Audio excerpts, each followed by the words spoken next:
మల్లికార్జున సమేత దేవస్థానానికి ప్రమాణం స్వీకారం చేసిన చైర్మన్ అశోక్ అన్నకి, అలాగే మిగిలిన కమిటీ సభ్యులందరికీ కూడా శుభాకాంక్షలు తెలుపుతున్నాను. ఆ అమ్మవారి ఆశీస్సులు మీ అందరి మీద ఉండాలని కోరుకుంటున్నాను.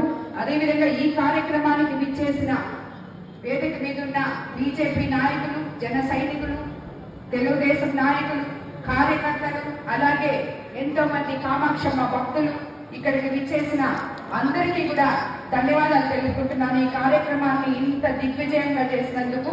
అలాగే ఇందాకే అశోక్ అన్న చెప్పినట్టు పత్రికా విలేకరులు ముఖ్యంగా ఈ జొన్నవాడ కామాక్షమ్మ చుట్టూ భక్తుల కన్నా ఎక్కువ ప్రదక్షిణ చేస్తుంటారు. కాబట్టి ఎక్కడ ఏ తప్పు జరిగినా మా దృష్టికి తీసుకురావాలని చెప్పి మీ అందరికీ కూడా తెలియజేసుకుంటున్నాము.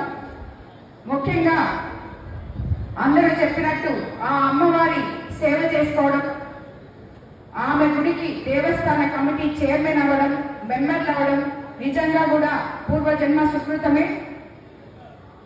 అలాంటి వాళ్ళనే నేను నియమించాలని కూడా నేను అనుకుంటున్నాను. నిస్వార్థంగా అమ్మవారికి సేవ చేయాలని ఈ కమిటీని నేను కోరుకుంటున్నాను. నేను కూడా టీటీడీ పాలక మండలి సభ్యురాలని. పాలక మండలి సభ్యులు, పాలక మండలి చైర్మన్ అంటే ఇక్కడ ఈ టెంపుల్స్ లో 3 ఉంటాయి. ఒకటి పూజారులు చెప్పే ఆచారాలు, ఇంకొకటి ఆఫీసర్స్ చెప్పే క్లాసులు, అలాగే మన ట్రస్ట్ బోర్డ్ మెంబర్లు. వీళ్ళు ముగ్గురు సమన్వయపరుచుకొని అడ్మినిస్ట్రేషన్ లో బోర్డు ఇన్వాల్వ్ అవ్వకూడదు, వాళ్ళ పనిని వాళ్ళకి వదిలేయాలి. పూజారుల ఆచారాలలో వాళ్ళ పనిని వాళ్ళకి వదలాలి. ఇవన్నీ కూడా సక్రమంగా జరిగే విధంగా మా చైర్మన్ గారు అలాగే కమిటీ సభ్యులు కూడా చూసుకుంటారని చెప్పి నా నమ్మకం. ఆ నమ్మకాన్ని వాళ్ళు నిలబెడతారని కూడా నేను అనుకుంటున్నాను. అదేవిధంగా ఈ అమ్మవారికి ఉన్న ఆస్తులు కానీ ఎటువంటి విషయంలో కూడా ఆమె ఆదాయాన్ని కానీ ఆమెకి సంబంధించిన ఏ ఒక్కటి కూడా అన్య ప్రాంతాలు కాకూడదు.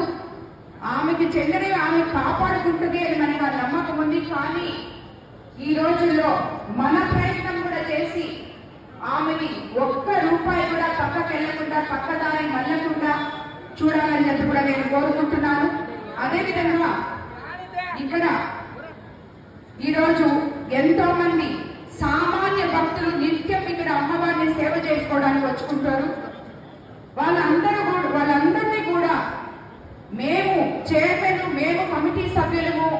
ఎందుకు మనం చైర్మన్ కమిటీ సభ్యులం అంటే ఆ సామాన్య భక్తులకి పెద్దపీట వేయడానికే. వాళ్ళకి ఎటువంటి ఆటంకాలు లేకుండా నిత్యం ఇక్కడికి వచ్చే భక్తులకి వాళ్ళ అవసరాలు చూసుకొని